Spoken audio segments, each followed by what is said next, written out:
On 5 June 1963, President John F. Kennedy visited White Sands Missile Range to view a special exercise demonstrating the might of missiles tested at this national range.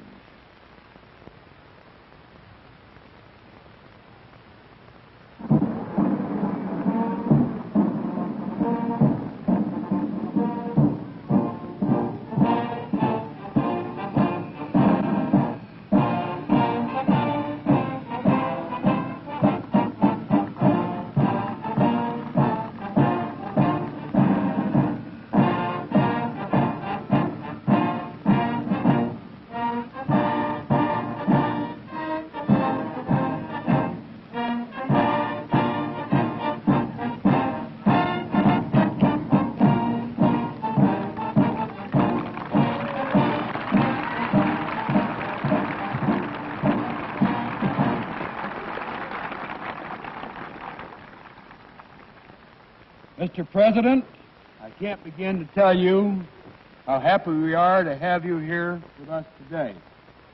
As you know, White Sands Missile Range is a national range operated by the U.S. Army. The users of the range are the Army, Navy, the Air Force, and more recently, NASA. A few minutes ago, you had an opportunity to see some of the Air Force personnel at Holloman Air Force Base. Here in the stands before you are Army, Navy, and NASA personnel and their families. They are thrilled to have you here, and I'm sure they treasure hearing a few words from you. Ladies and gentlemen, the President of the United States.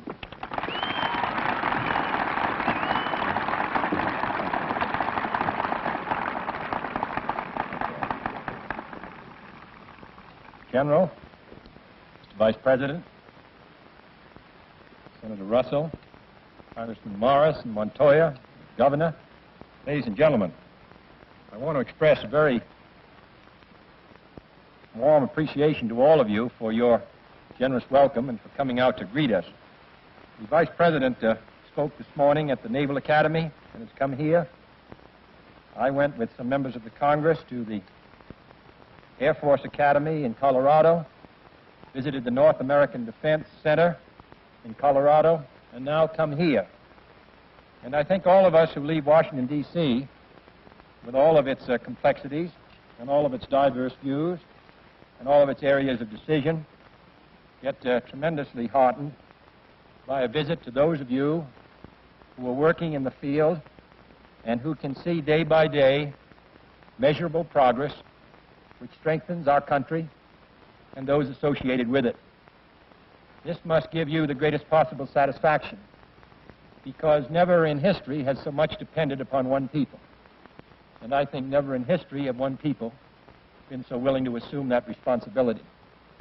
Here in this ancient part of the United States, settled before all the rest, where so much has happened in a concentrated period in the last 20 years, which has marked all the kinds of changes in war, the means of defense, and now the movement into outer space.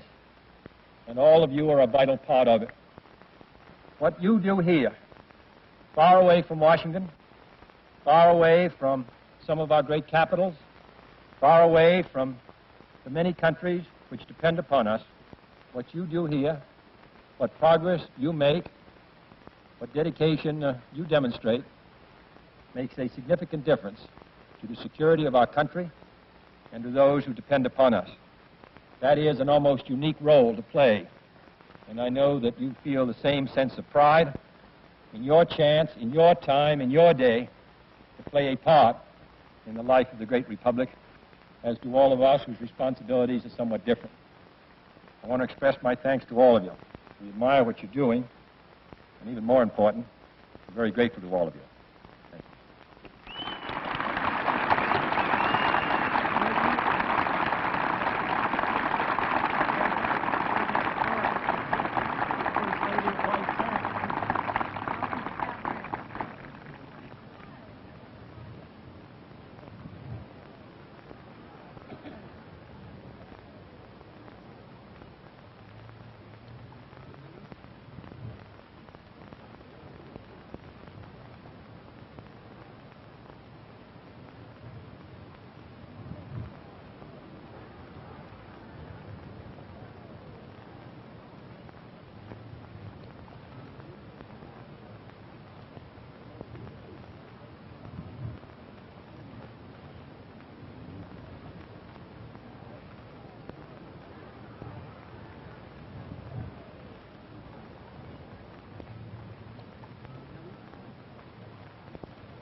Demonstrations of 8 different missile systems were slated for presentation during the following 2 hours of the President's visit. The President and his party arrived first at Army Launch Area Number 1. The initial demonstration was of the Army's highly reliable Honest John rocket, originally proved at White Sands and now emplaced throughout the free world. This rugged and simply constructed rocket can be fitted with various types of warheads, including nuclear ones. In today's firing, a warhead containing white phosphorus was to be tested as a part of the program for continuing improvement of the system. Before the actual firing, the presidential party was briefed on the nature of the weapon system and the purpose of the test.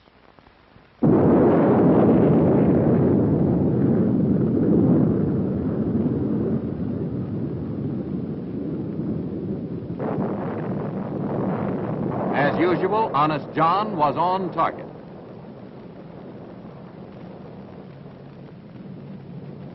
Almost immediately, the next missile was towed before the viewing stand. This was Little John, a light, readily mobile, free-flight rocket designed primarily for use of airborne troops. In fact, the Little John missile to be fired was flown in, rapidly unloaded, moved to the firing site, and quickly emplaced. Here was graphic proof of how well this weapon fulfills its intended purpose.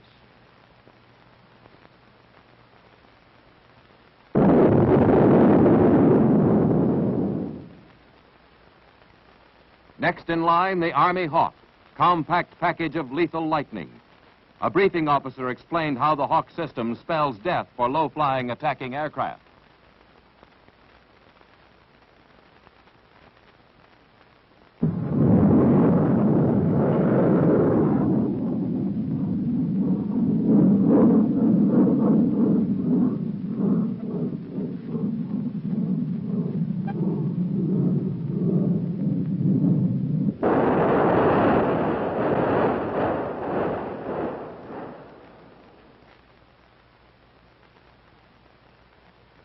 The Army Sergeant surface-to-surface guided missile was the last weapon to be tested at Launch Area Number 1.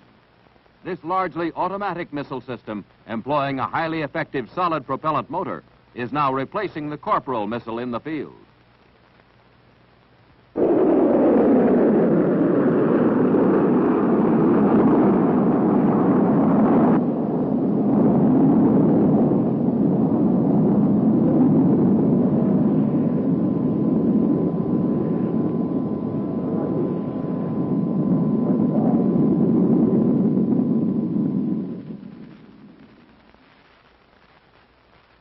In only a few minutes, the presidential party arrived at Launch Area Number 2, where 4 missile systems were scheduled for demonstration and test firing.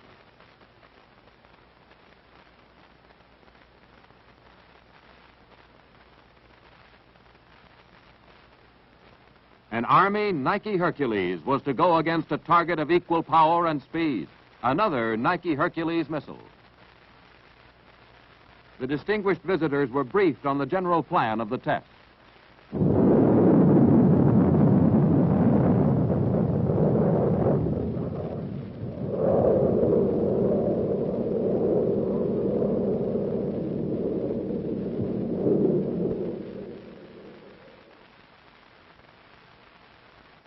Displayed next was the Pershing ballistic missile, one of the newer weapons in the Army's modern arsenal. Field artillery troops demonstrated the speed with which this large, high-powered missile can be made ready for firing under tactical-type conditions. A number of Pershing missiles, now in the final stages of testing, will soon be fired from off-range sites for impact within the boundaries of White Sands Missile Range.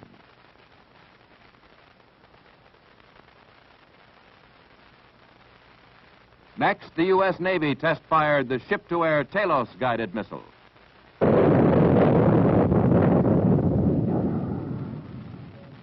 Last to be demonstrated was the Army's Nike Zeus, the nation's only anti-missile missile under advanced development.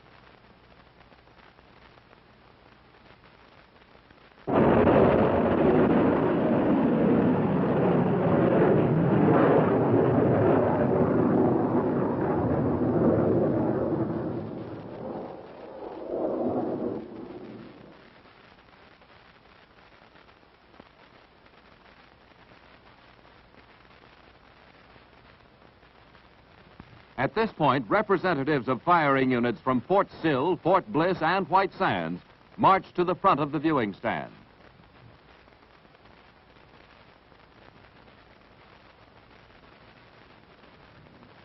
Major E.V. Creel, Fort Sill, greeted the president and presented to him a scale model of the Sergeant missile, the weapon these troops have been trained to use anywhere at any time it may be needed. Among the viewers present were such dignitaries as Senators Meacham, Russell, Thurmond, and Yarborough, Congressman Foreman, Hollifield, Montoya, Morris, Rostenkowski, Secretary of the Army Vance, Secretary of the Navy Court, Governor Campbell of New Mexico, and Generals Wheeler, Adams, Jark, and Ryan.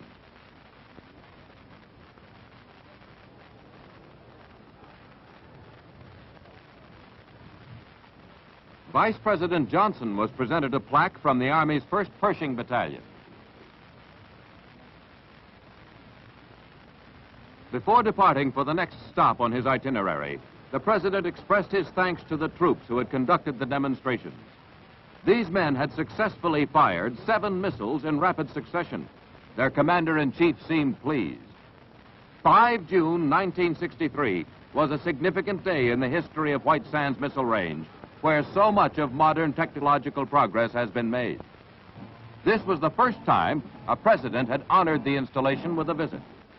His presence, that of the Vice President and the other distinguished visitors, inspired the personnel of White Sands to even greater efforts in the future in carrying out a mission vital to our country's security.